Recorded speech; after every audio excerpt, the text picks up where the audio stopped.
creative thinking and problem solving. Okay, to begin, I would like to check if you could hear me loud and clear. So for those who can hear me, perhaps you can give me a thumbs up or an okay sign. And also you may want to respond using the Sofa Hanil, thank you. Haziq, thank you. You can also respond using the group chat.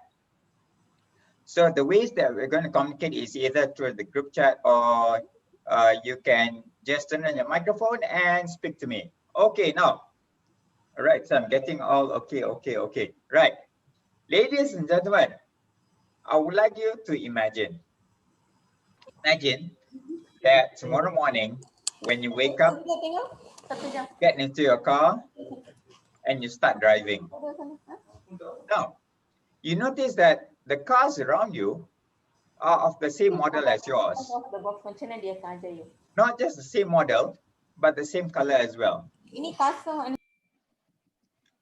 And then you keep driving, you turn on the radio, and all your presets, you realize that it only gives you one radio station. Yep. And the songs that are coming out from that radio station is only pop songs. No R&B, no jazz songs, no classics, no oldies, no instrumental. Yep, only pop songs. Then you arrive at your destination, you get out of the car, and you notice that around you, everyone is wearing the same t-shirt and jeans as you. In fact, they're wearing the same shoes as well. And then you look around and you see trees and birds, but you only see one species of trees and only one species of birds. Everything looks the same. You walk into a cafeteria and then you see that on the menu, there's only coffee, black coffee and croissant. Now, ladies and gentlemen, how would that world look like when everything is the same? There's no variety at all. So my question to you now is, would you want to live in that kind of world? How would you feel if everything is the same? The same cars, everyone is wearing the same clothes, all the birds look the same, all the trees look the same, everything is all the same.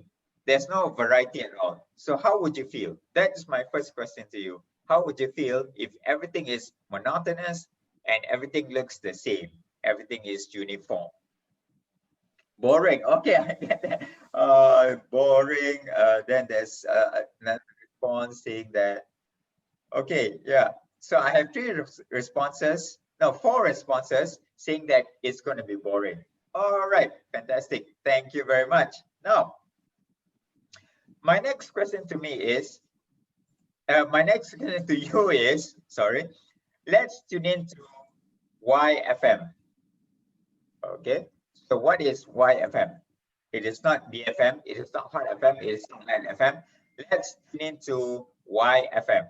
So what is YFM? YFM stands for what's in it for me. Yeah, what's in it for me? It's an acronym that stands for what's in it for me. Now, first of all, ask yourself, what is the benefit, or how is it that you can benefit from developing your creative thinking skills and also problem solving skills? What is it in it for you to develop your creative thinking skills? Perhaps you might want to take a moment to think about it. How can you benefit from it? So some of the responses that I got so far throughout my years conducting programs, people want to develop their abilities to think creatively.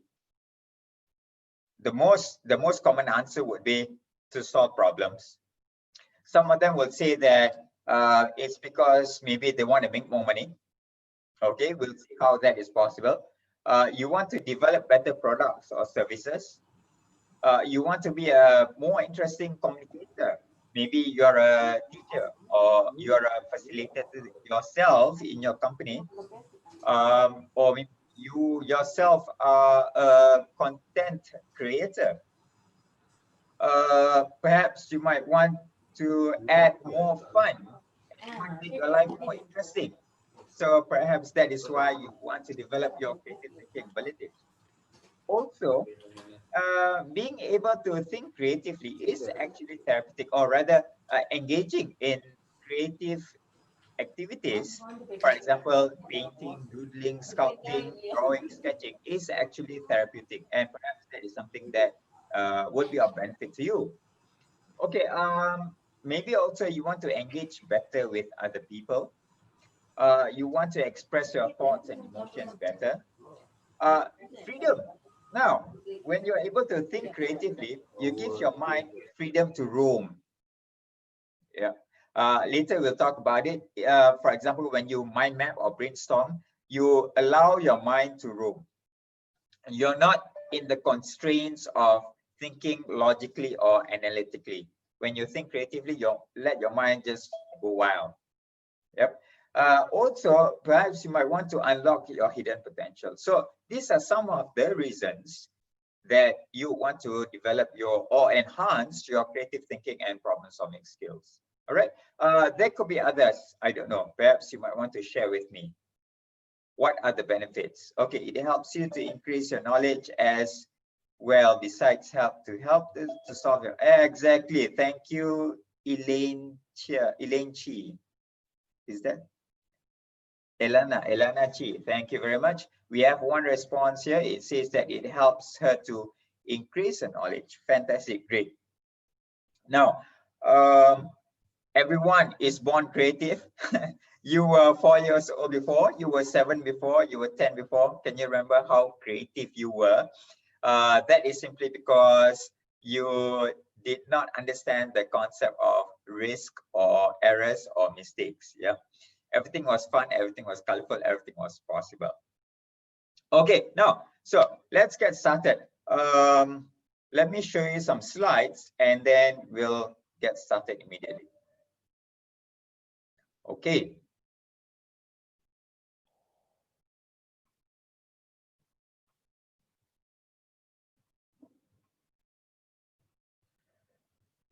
Right, now, what do you see, ladies and gentlemen? Some say a mouse, some say a rat. So I'm going to use the word mice or mouse and rat interchangeably, yeah? Yeah. So some of you guys say it's a rat, some of you guys say it's a mouse. Now, when you see a mouse, what is or what are the common reactions towards it? So either we try to chase it away, or we try to get as far away from it as possible. Now, this one could be a guy as well, yeah, not just ladies. Yeah, this picture here.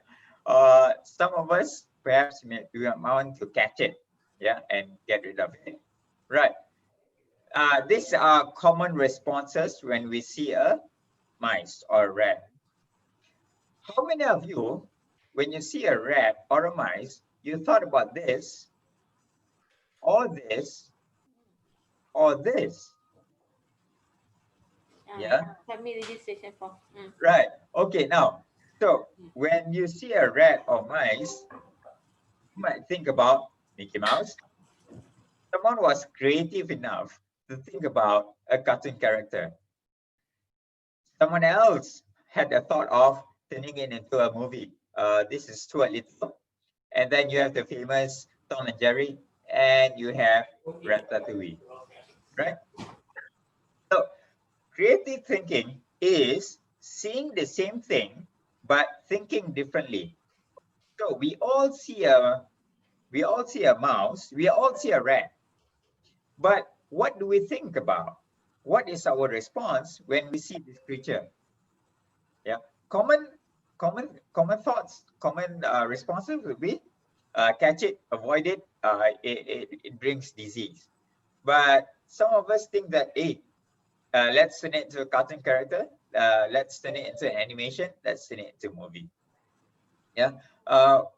Whereas for some people, perhaps your background is science. When you think about a rat or a mice, you think about research. You think about animal behavior. You think about genetic testing, yeah, perhaps genetic experiments on physiology and genetics. Right, now, this letter T, let's say I ask you to divide it into two components. Yeah, this letter T, divide it into two components. Now, conventional thinking will divide this letter T into this one and also this.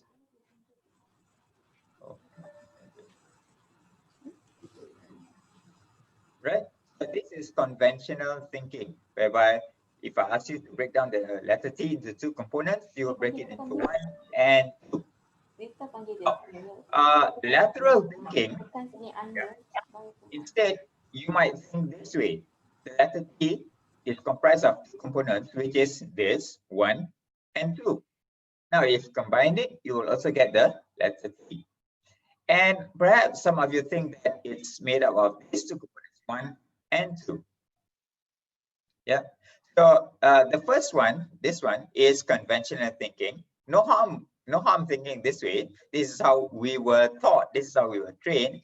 But creative thinking or lateral thinking, thinking unconventionally, will give you this or this.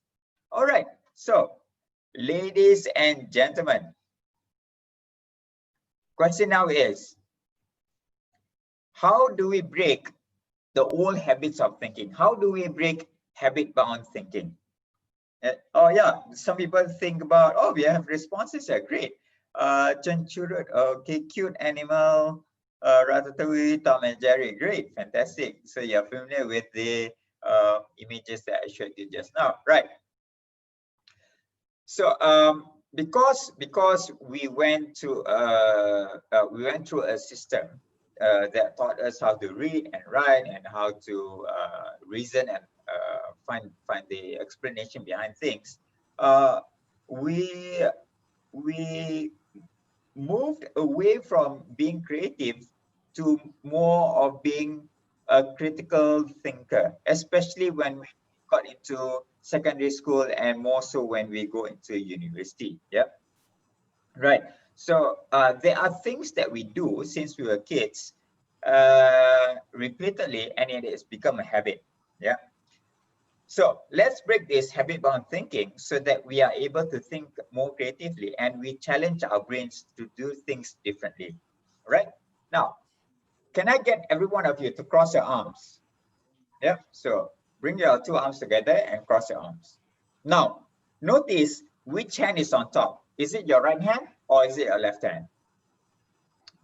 Like for me, naturally, my right hand is on top. What I want you to do now is turn it the other way around.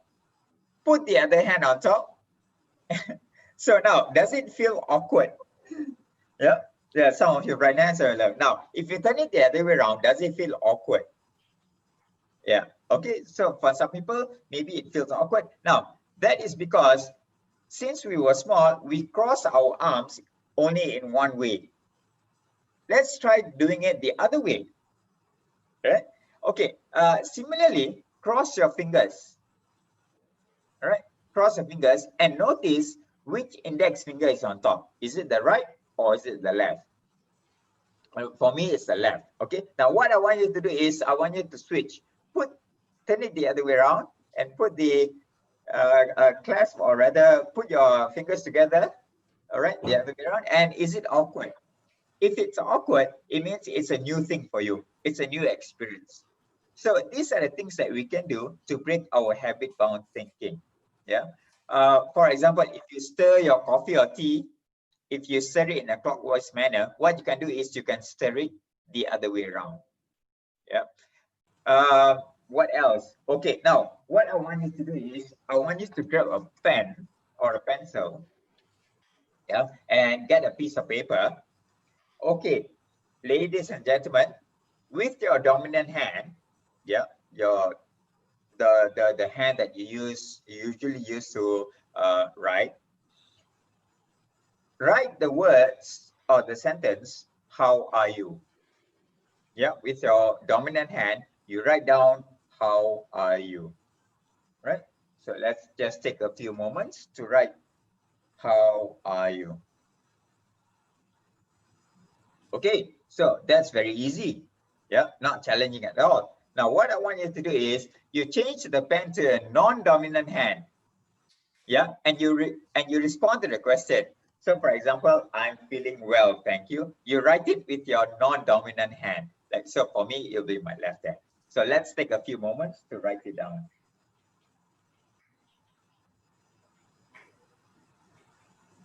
Okay, so it is awkward, it is challenging, but these are some of the exercises, very simple, practical exercises for you to break your habit-bound thinking. Okay, right. Let's try another one with your dominant hand. Back to your dominant hand, your usual hand. Perhaps you can write down the sentence, "What's for lunch?" Yeah, so that'll be pretty easy. What's for lunch? And then you change the pen to your non-dominant hand and you answer that question. Like for me, it'll be a sandwich and a banana. Notice that it takes a longer time for you to write with your non-dominant hand. Yeah, it looks ugly, out of flow. Thank you for responding. Who's this? Zuriawati, out of flow, correct. Right. So you're learning to write again. Yep. Great, fantastic. Now, these are the simple exercises that you can do to break your habit-bound thinking. Once again, when you cross your arms, do it the other way around. When you cross your fingers, do it the other way around. When you stir your drink, do it the other way around. Writing as well, you can write with your right and your left hand and respond with your left hand. It's your right brain, your left brain communicating with one another. Okay, what else can you do? Now, perhaps you can count from 1 to 10 in a different language. So if you're familiar with Malay, English, maybe you want to count from 1 to 10 in Tamil or in Mandarin or in Japanese or in Korean or in German, French. Yep. Okay. Right. So let's energize our brains to absorb as much learning as possible in this next few minutes. Could everyone do a number 2 with one hand, and then you shoot the number 2 with the other hand, and what you do is then you switch, and then you switch, and then you switch, switch, switch, switch, switch. Now, because the yeah, some of you, I can see Balvin Kaur, she's like, what's happening here? Right now, this is called a neurobic. It's aerobics for your neural pathways for your brain. Now, as we age, our body will become weaker. We will become slower, and our immune system will be a bit. It takes a longer time for us to repair the damage. Now, but however, mentally, yeah, our brain activity can be as vibrant and going as when we were in our 20s. So these are certain exercises that you can do to keep your brain vital. Yep, it's called a neurobic. There are many more. So now that you can do 2 and shoot, let's try something else. 3, do a number 3 and shoot the number 3 with a double barrel gun like this. Yep. And what you do is you switch, and then you switch, and then you switch, and then you switch, switch, switch. Okay, so some of you are trying to still figure it out. Not a problem. With everything, it takes practice, practice, practice, practice, and then it'll become a new habit. Yep, it'll become a new habit. So these are just some. I have a lot more exercises. These are just some of the exercises that you can do to break your habitual thinking. Yep. Okay, ladies and gentlemen, let's move on, shall we? Let's see what we have. Okay. So conventional thinking, T is broken into 1 and 2. Lateral thinking, 1 and 2, or 1 and 2. Right now, so we've learned some exercises that will enable you to break your habit-bound thinking. These are things that you can do easily, anytime, anywhere. Right. Now, what are the 5 habits to stimulate creative thinking? not just personally, but in groups as well. Let's have a look. The formula is easy. Q18. Simple. Q18. So what does Q mean? Q question. Ask a lot of questions. Question. Right? So example, yeah? Example. These questions are questions that are unconventional and questions that make you go, I wonder, right? You might want to respond in the group chat, yeah? Right now, question number 1. What if the colors of traffic lights were not red yet? Have you thought about it? So let's say the colors of traffic lights will be purple, orange, and I don't know, blue. What would happen? What if the colors of traffic lights were black, white, and I know, pink? What happened? All right. Yeah. You may want to respond in the chat box, or you may just want to turn on your microphone and respond.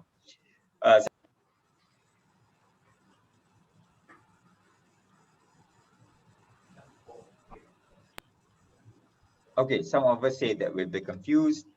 Some of us say that it's not a problem because it's not the color, but the position of the lights. Okay, let's see now. Do we have any responses? Yeah. What if? What if? So we have here from Jen to everyone, what if and then? Okay. Ask what if and then need to educate again. As long as you know the function of the color, accidents will happen initially, perhaps. The new norm, yeah, exactly, we'll have a new norm. All right. Now, what will happen if humans stop talking? Have you thought about it? How is it that we are going to communicate with one another?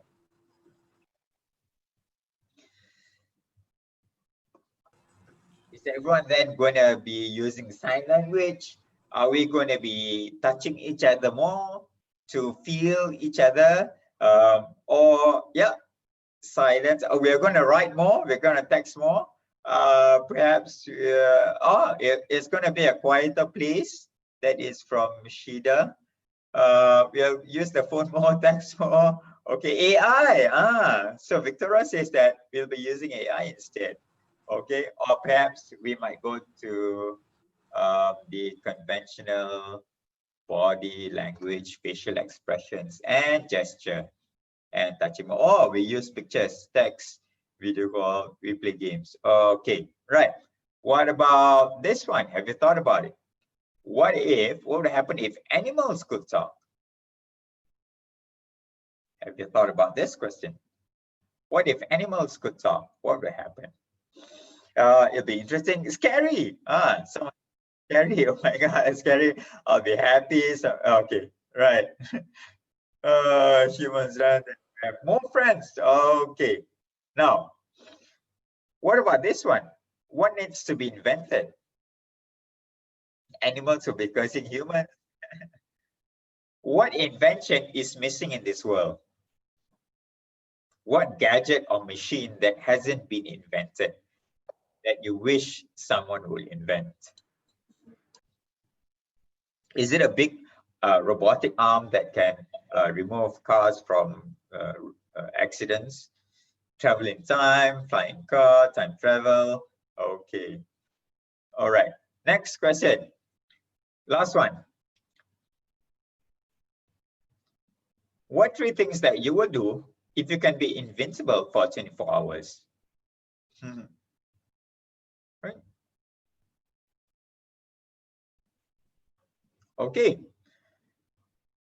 So these questions opens up your thought, makes you think creatively, makes you go, I wonder. Okay, right. Right, now let's move on to the next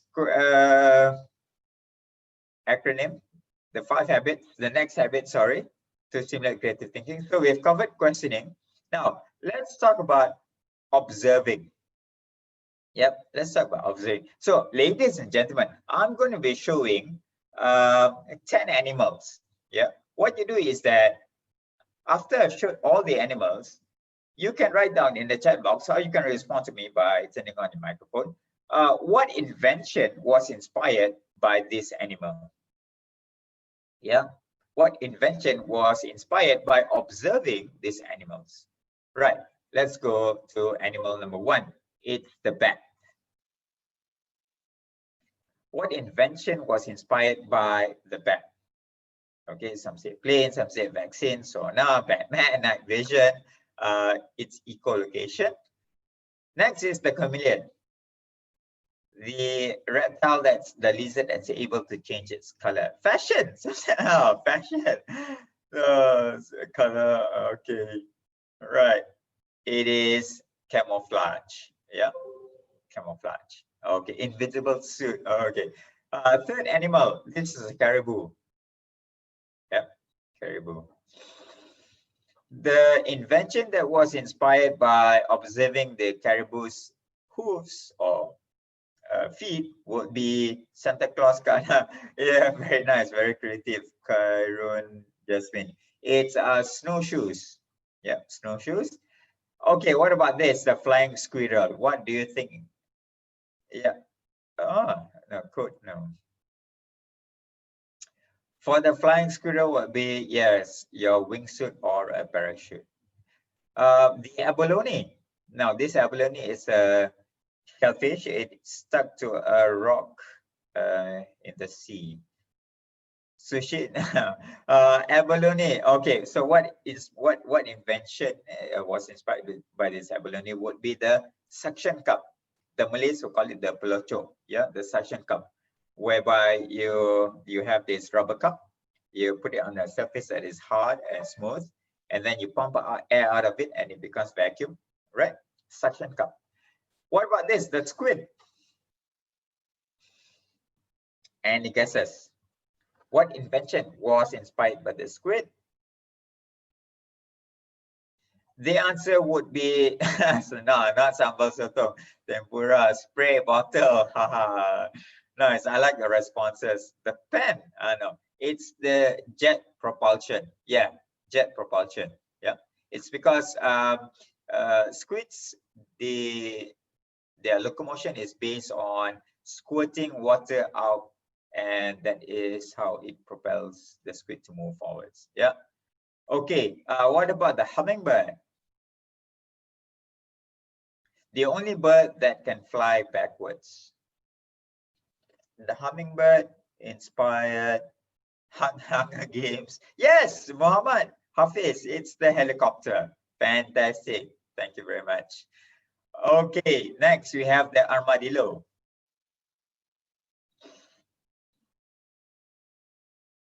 The armadillo would be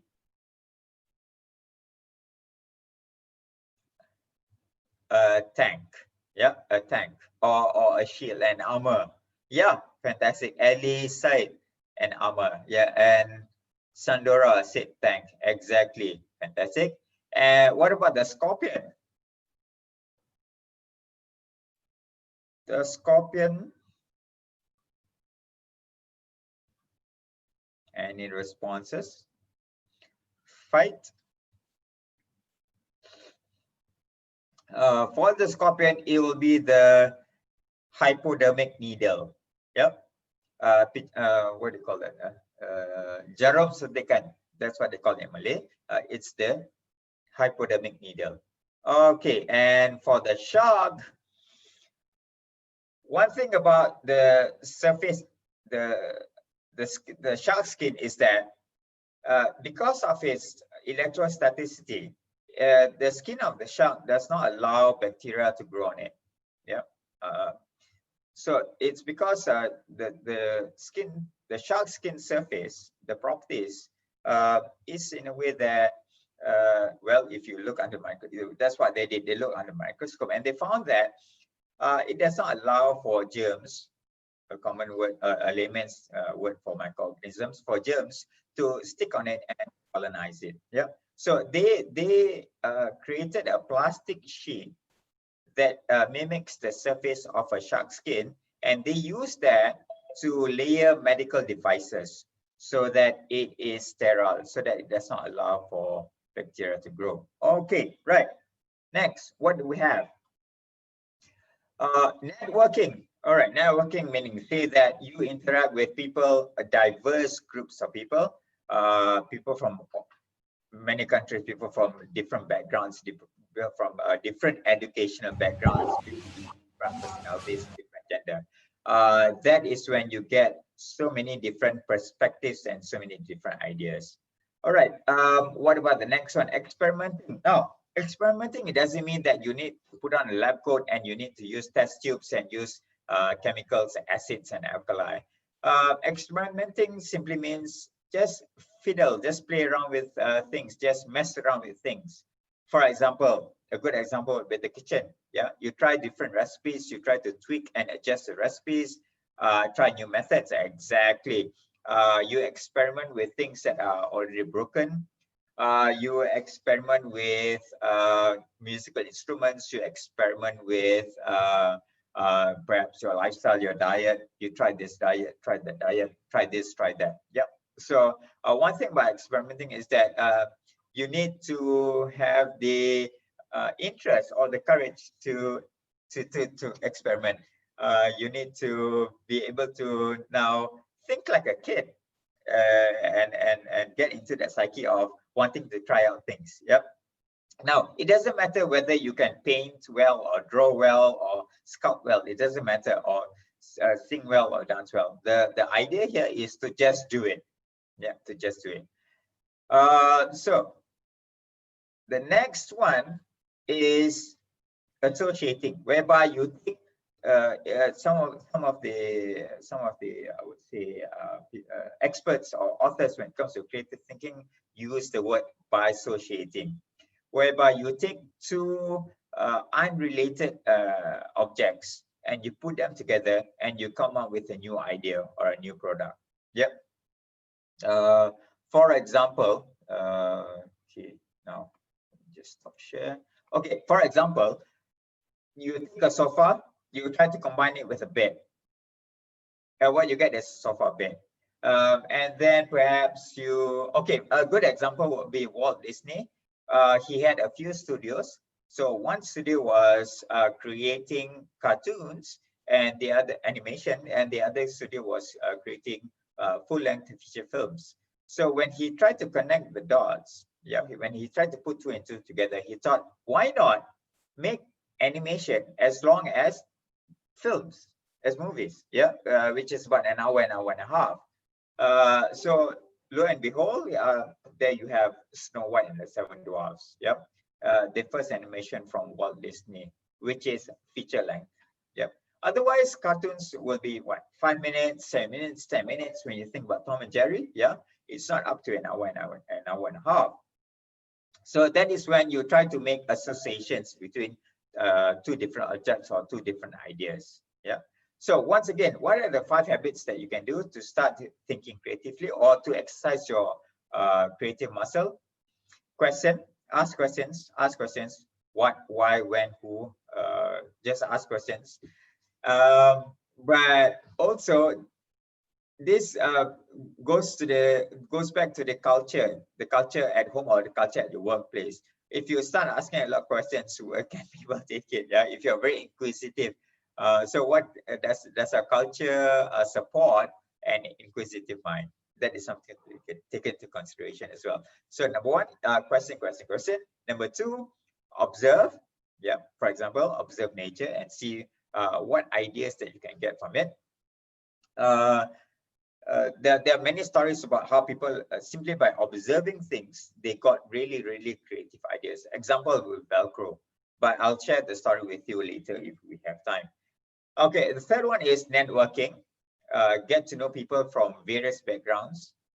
Then you have experimenting, trying out new things, and associating. Now, one of the things about creative thinking, people associate creative thinking with kids, children. Children are naturally good at creative thinking, and we were all kids before, so we were able to think creatively.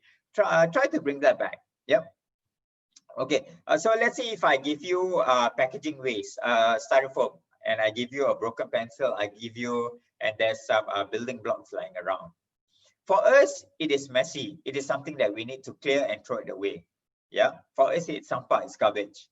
But my 2 nephews, when they saw packaging, when they saw styrofoam, they saw, and there were things lying around on the floor, they came out with this. It is a gun. Yeah, it is a gun that is simply made for, if you have kids or nephews and nieces, you understand this. They, instead of playing with their toys, what they did was they took common things that were lying around, things that we regard as waste, and they put things together and they made a gun. Yeah. So again, creative thinking is seeing the same thing but thinking differently. We think it's garbage, we think it's messy, but they saw a gun instead, right? Okay, so that would be number one. The things that you can do to break your habit-bound thinking, which is doing things the other way around, writing with both your left and right hands, and doing that brain energizers. And then we talked about the 5 habits that you can inculcate to exercise or to further develop your creative thinking. Yep. Questioning, observing, networking, associating, experimenting. Right. Ladies and gentlemen, if you have any questions, please do. Try new methods. Yeah, the PPE soup, shark's fin soup. Okay, all right. Yeah. Okay, if you have any questions, you can turn on your microphone and ask me, or you can post it up in the group chat. Now, let's move on. Let's see what else we have.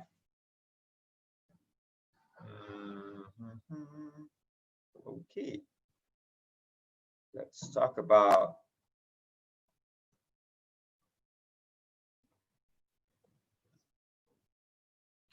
okay, right. Before that, before I show you the slide, I have a story, a short story to share with you. Now, once upon a time, there was a king who lived in his huge castle with all his people. One day, the king called his chef and said that, make me the best dessert. I want to have a feast tonight. Make me the best dessert that you can make. All right. Not just for me, but for everyone in this castle. So that night, the chef made him a dessert. It's a very tasty dessert. But because he made a lot, because the chef made a lot, there were leftovers. So at night, that leftover dessert attracted mice. And the next day, and the next few days, the castle is now infested with mice. Yeah. So the king, he noticed this and he said, I don't like this. The palace is infested with mice. I need to find a solution. So he consulted his advisor. Advisors are usually very intelligent. He consulted his advisor and said that, okay, so let's say who can be our advisor? Okay, I don't correct that. Let's say Hafiz. Let's take Hafiz. Okay, Hafiz, we have a problem. My castle, my palace, is infested with mice. Find a solution. So the advisor, being very intelligent, said to the king, King, mice are afraid of cats. So the king said, brilliant, bring in the cats. So they brought in the cats, and after a few days, the cats got rid of the mice. But now, the palace is infested with cats. And one thing with cats is that cats like to scratch the curtains, scratch the sofa, scratch the carpet. So now it has become a problem. So the king said to his advisor, we have this problem. Everything is being scratched, everything is being torn. Advisor, find a solution. So the advisor thought about it and came up with a solution. He told the king, dogs, bring in dogs. Why? Because cats are afraid of dogs. So the king said, brilliant, let's bring in the dogs. So they brought in the dogs, and then after a few days, the cats ran away because they were afraid of the dogs. Now, after a few days, the king realized that everything is being chewed up. His shoes, the wires, The pillows, everything is being chewed. The castle is not it is filled with dogs, and dogs, they chew on things. So the king is not happy with this. He called his advisor and said, we have a problem. Everything's being chewed by these dogs. Find a solution. So the advisor thought about it, and said, aha, the answer is dogs are afraid of tigers. So the king said, brilliant, let's bring in the tigers. So they brought in the tigers and the dogs ran away. But after a few days, he realized that the people in his castle were living in fear. So he consulted his advisor once again and said, there's a problem. We need to get rid of all these tigers. Advisor, find a solution. So the advisor thought about it, and he said, King, tigers are afraid of elephants. Elephants are huge and their skin is very thick. Tigers can't bite into them. So the king said, brilliant, bring in the elephants. So they brought in the elephants, and the elephants chased away the tigers. But now the king is, the palace is full of elephant poop, and everything is broken because elephants are huge and they damage things along the way. So the king called his advisor and said, advisor, we have a problem. These elephants are a problem. Find a solution. The advisor thought about it and said to the king, King, the solution is elephants are afraid of mice. And we are back at square one. Bring in the mice, cats, dogs, tigers, elephants. So what is the moral of the story? We have here Haziq. He says that it's a never-ending problem. Right. What I learned from the story is that every problem has a solution, but that solution may pose another problem that requires another solution. Also, what I learned is that problems and solutions are never-ending. It's never-ending. You have a problem, there's a solution. Look for it. There's a problem, there's a solution. Yes, there is no end for problems. So now, before we start solving problems, what is our mentality? What is our psyche when we are confronted with problems? What are our thoughts and feelings about problems? Is it something stressful, something that we want to get rid and avoid at all costs? Or is it something that, hey, problems is just part of life. It comes with the package. No matter how young or old or how rich or how poor I am, there will be problems in life. Not just in my life, but in life in general. So instead of seeing problems as problems stressful, you can see problems as, hey, it's a chance for me to exercise my creativity. It's a chance for me to learn something new. It's a chance for me to enjoy the process and let's see if this works. Let's see if that works, right? Weigh the pros and cons before execution. Yep, nature, life full of problems. Yes, of course, fantastic. Okay, so our approach to problems. Let's have a look at some slides. All right. Do we have time for that slides? Okay, yeah, very quickly.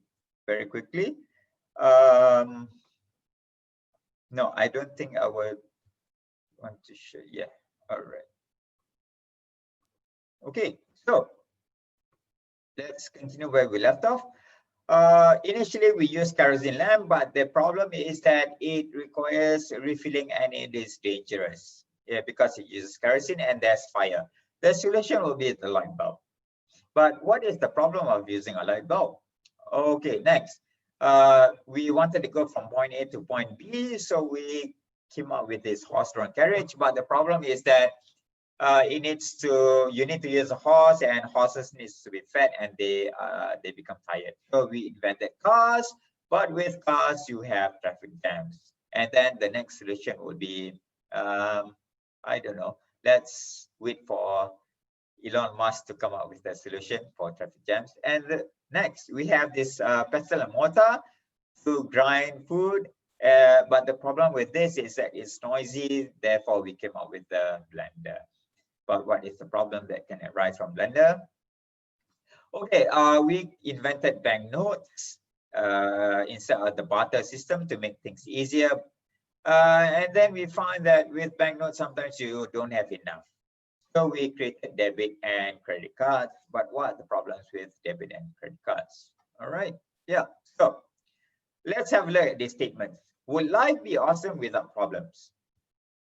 What do you think about it? Yeah. Do you agree or disagree? Life would be awesome without problems. Okay. What about this statement? Okay, let's see. Now there are some responses.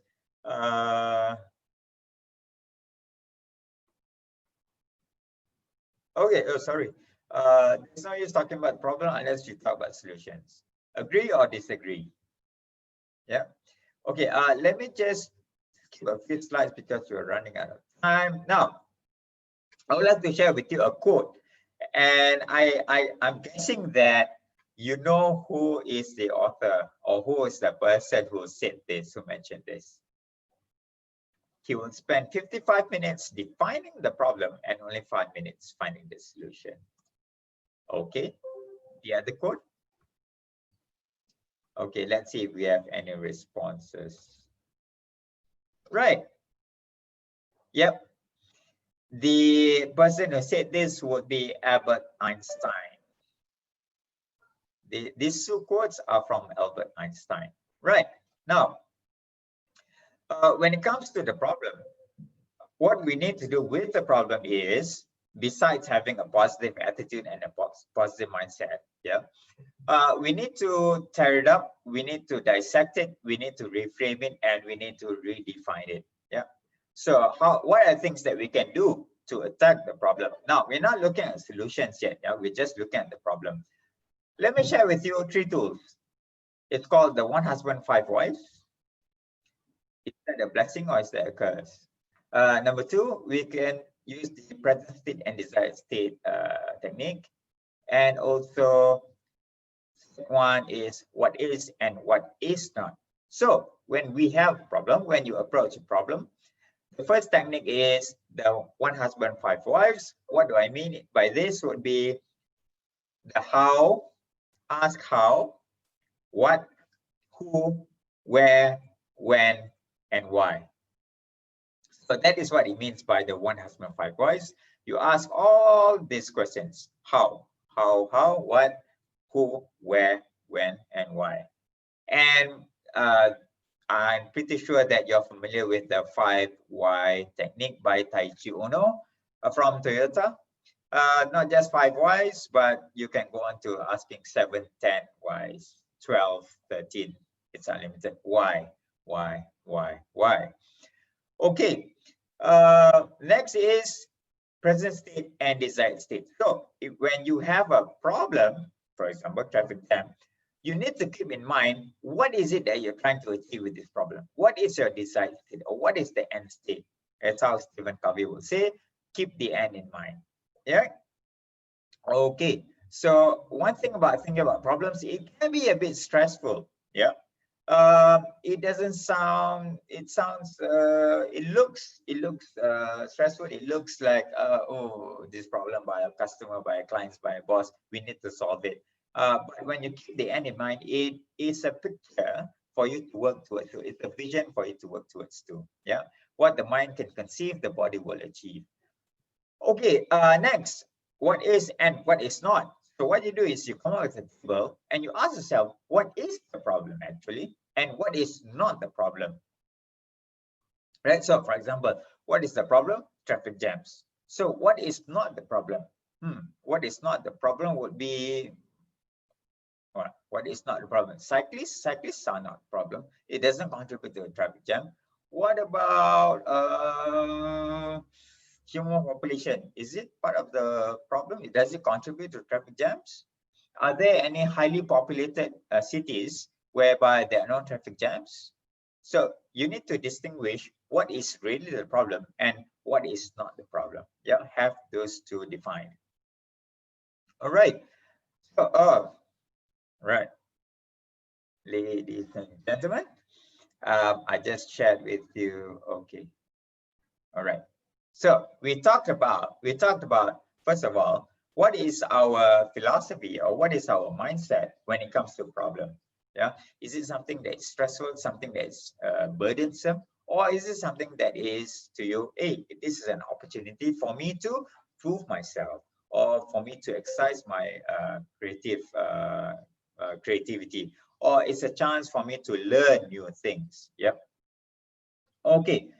Right, and then life without problems is meaningless. Okay, yeah, right, great. Okay, and then we also covered what are the three approaches when we are faced with the problem. Number one is we redefined it. Yeah, we reframe it by asking a lot of questions, asking a lot of questions. Who owns this problem? Who can we consult? Okay, what are the effects of this problem? How much time do we have? Yeah, when does it need to be solved? Can we delay it? Yeah, can we postpone it? A lot of questions. Number two is that you can imagine what is the desired state. Right now, so this is the problem, but what is the desired state? What is it that we're trying to achieve? Yeah, have that picture in mind. And number three is that we can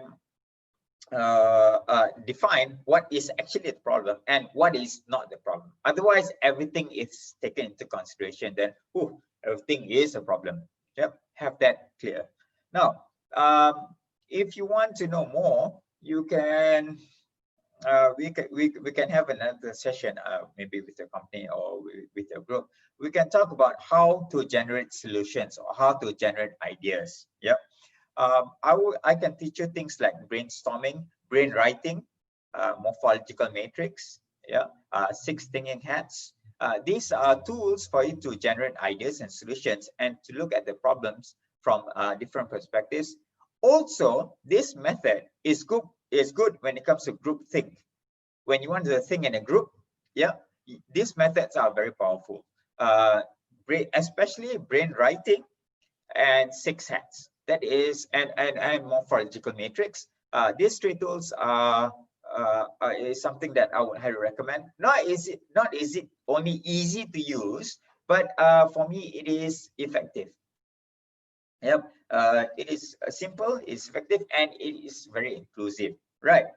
So, ladies and gentlemen, what are some of the problems that I managed to solve, or rather I've experienced before? Have you heard of the needle syringe exchange program? Now, a few years ago, I was an advocate for the Malaysian Council. So what I do is that I talk about HIV/AIDS, and I talk about one of the things that we talk about is drug use. Now, the problem is that the number of HIV cases among drug users is increasing. And we know that drug users have wives and partners, and then their partners get pregnant. So now what's happening is that drug users, they share needles, yeah, when they inject.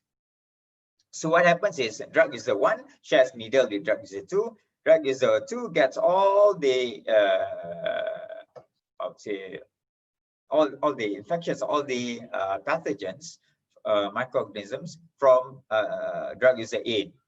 So drug user B now goes home, pass it on to his partner, to his wife, and the wife passes it on to the unborn baby. No, right.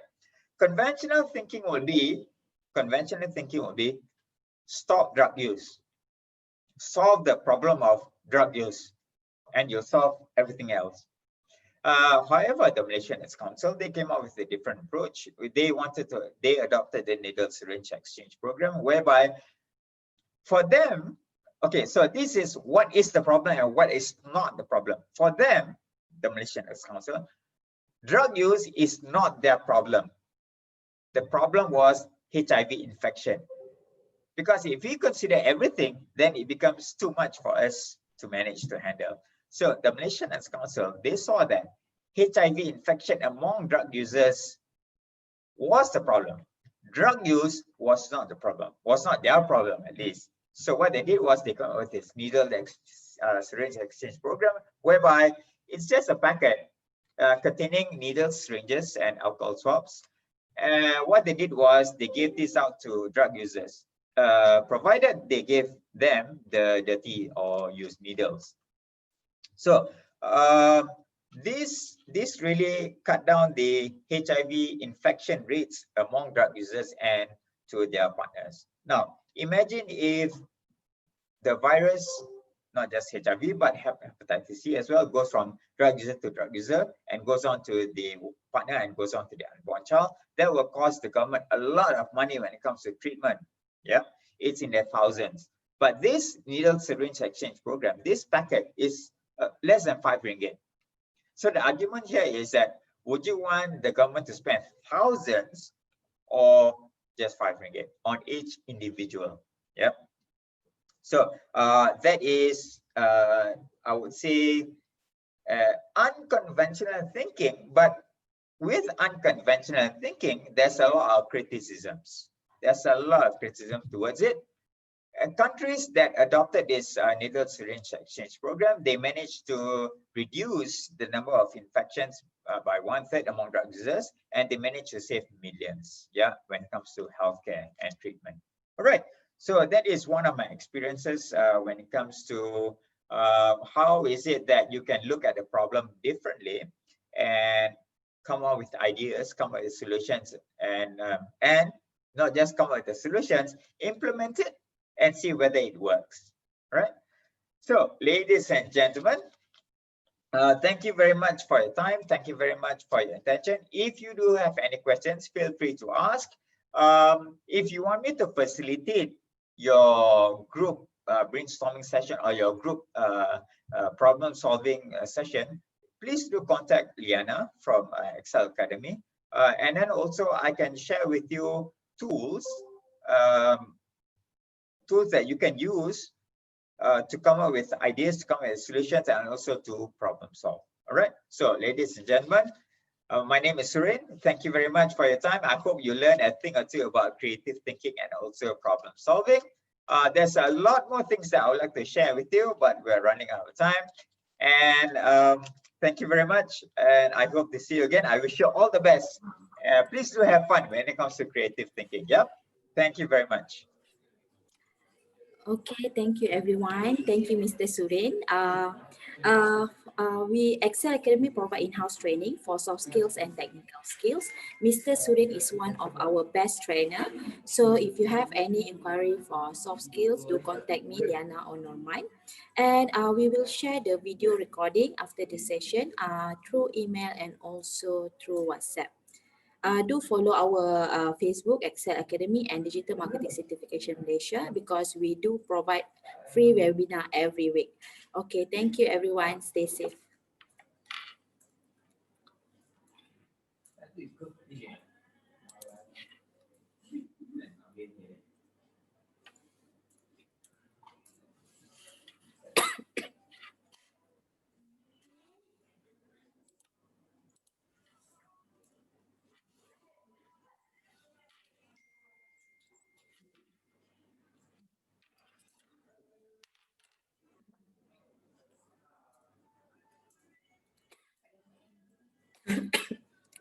Boleh lah.